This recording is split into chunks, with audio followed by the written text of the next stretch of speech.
जय श्री कृष्ण। सभी कृष्ण भक्तों को राधे राधे। आज हम भगवान श्री कृष्ण और एक मोर जो भगवान का भक्त था की कथा का श्रवण करेंगे। कैसे भगवान श्री कृष्ण ने मोर पंख सिर पर धारण किया और कैसे मोर मुकुट कहलाए। श्री कृष्ण को दुनिया में चाहने वाले अनगिनत प्राणी है। ऐसे ही अनगिनत लोगों में पशु पक्षी भी आ जाते हैं।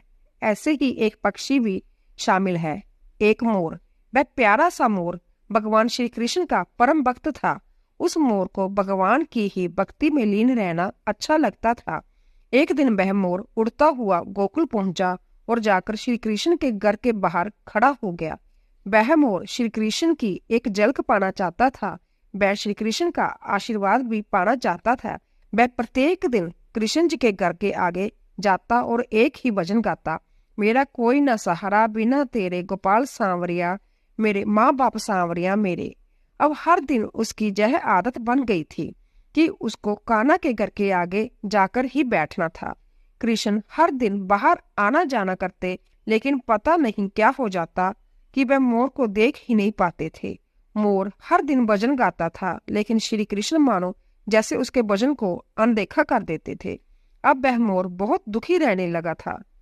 वह यही सोचता कि प्रभु उसको अनदेखा क्यों कर रहे हैं।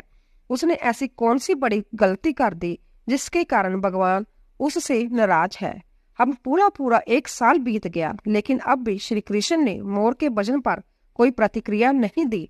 आखिरकार एक दिन मोर थक हार कर जोर जोर से रोने लगा।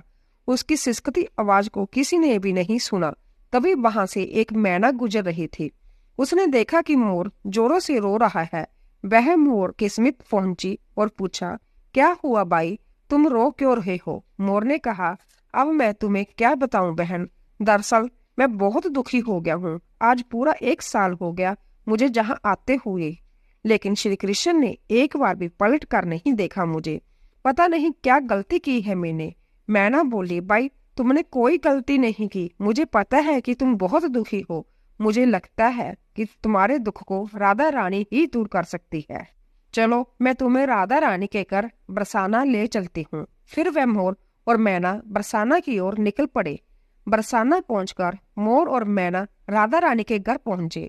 मोर ने बरसाना में आकर श्री कृष्ण जी के लिए भजन गाया, जबकि मैना ने राधा जी के लिए श्री राधे राधे राधे बरसाने वाली राधे भजन गाया।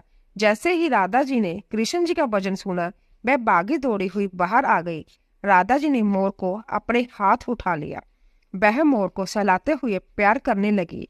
राधा रानी ने पूछा, मोर तुमने बहुत प्यारा भजन गाया, तुम कहाँ रहते हो और मेरे घर के आगे आकर गाने का कारण तो समझाओ।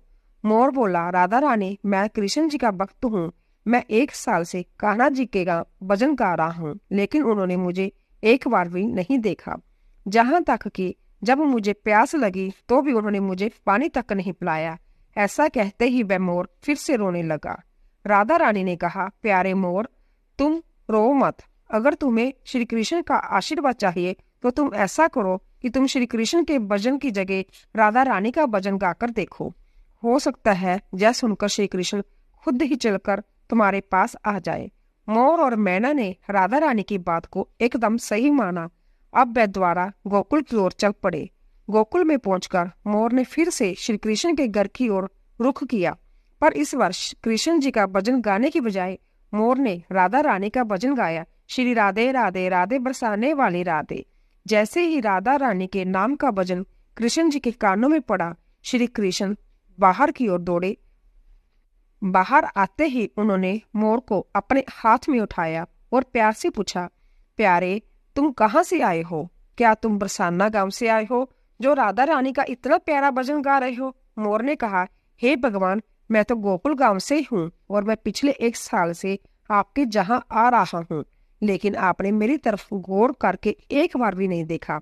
यह तो छोड़ो, आपने मुझे कभी भी पानी तक नहीं पिलाया। श्री कृष्ण ने कहा, प्रिय मोर तुम्हारी बात एकदम सही है कि मैंने तुम्हें पानी तक का भी नहीं पूछा और इसके लिए मैं पाप का भी भागीदारी हूँ, लेकिन तुम पुण्य आत्मा हो। तुमने सबसे बड़ा पुण्य का काम यह किया है कि तुमने राधा रानी का नाम लिया। इसी पुण्य काम के लिए आज से हमेशा के लिए तुम मेरे दिल में बस गए हो। आज से तुम्हारा स्थान मेरे सिर पर होगा। फिर कृष्ण जी ने मोर का एक गिरा हुआ पंख उठाया और उसे अपने मुकुट पर लगा लिया। बस उस दिन से लेकर आज तक हम सभी मोर पंख को बहुत पवित्र मानते हैं। बोलो श्री कृष्ण भगवान की जय।